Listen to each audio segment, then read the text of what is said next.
Sınıftaşlarım. Yok. Sporttan tыс değil.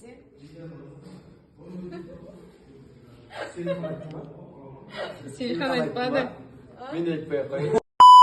Барлықтарыңызға қайырлы күн. Сіздермен бірге мен Тілегін Жу және де бүгінгі біздің жобамызға келіп отырған спортты жаны сүйетін оқушымыз Темиров Бекнұр. Қайырлы күн барша көрермендерге. Көңіл күйің қалай? Жақсы, Інжу сұрағаныңызға рахмет. Өзіңіз қалайсыз? Мен де көңіл күйім өте керемет. Сені көргеніме өте қуаныштымын. Ал ендеше Бекнұр, өзің жайлы көрермендерімізге кішігірім айтып өтсең. Менің атым Темиров Бекнұр. Дара бизнес мектебі лицейінің 9-б сынып оқушысымын. Велоспортпен 4 жылдай айналысып жүрмін. Жақсы, жеткен жетістіктерің бар екен. Ендеше қызықты сұрақтарымыздан бастайық. Спорттан басқа қандай тағы да өнерлерің, хоббиларың бар? Мен спорттан тыс музыкалық аспаптар мен ойнаған жақсы көрем, кітап оқыған жақсы көрем, музыканы тыңдағанды жақсы көрем. Сонымен волейболды өте жақсы ойнаймын. Жақсы, осы спортпен неше жасынан бастап айналысып келесің? 12 жасымнан айналысып келемін. 4 жылдай болады биыл. Ал осы спортқа сені жетелеген кім? Рахман деген досым, Рахман сәлем. Саған көп рахмет. Дара деген сөзді естігендегі ойыңа бірінші келетін нәрселер не? Дара деген сөзді естігенде менің ойыма сыныптастар, мұғалімдер, ұйым біршілік ойыма келеді. Болашақта қандай мамандық иесі болғың келеді?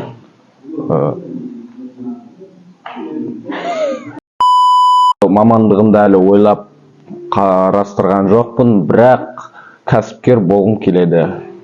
Жақсы. Осы Дара мектебіндегі өзіңе үлгі тұтатын сүйікті мұғалімдерің бар ма? Мұғалімдер дегенде бір мұғалім ғана емес, бірнеше мұғалімді атап кетсем бола ма? Болады.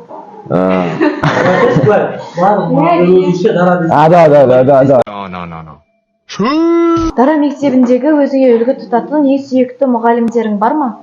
Дара мектебінде әр мұғалім өзінше ерекше, әр мұғалімді жақсы көремін, бірақ дегенмен Нұржан ағайды қалған мұғалімдерден қарағанда өте қатты жақсы көремін Нұржан ағай. Жақсы. Отбасында жалпы неше бала? Отбасында үйіңде өзіңді қалай ұстайсың? Отбасында 3 бала, мен үлкен болып саналамын. Кішкентай бауырыма, қарындасыма үлгі тұтынамын. Мысалы, мектепте өзімді еркін ұстап жүрсем, үйде кішкене сабырлы, тыныш болып жүремін. Өте жақсы. Енді Бекнұр, осы сұхбаттарымызды көріп отырған көрермендерімізге қандай кеңестер берер едің? Көрермендер, сабақты оқыңыздар, спортпен айналысыңыздар, ата-аналарыңызды тыңдаңыздар. Сонда өмірлеріңіз балдай тәтті болады. Ал енді біздің осы жобамызға бата тілегіңді айтып кетсең? Шақырғандарыңызға рахмет. Келесі қонақ болып келетін балалар өте дәрежелі, биік спорт немесе білім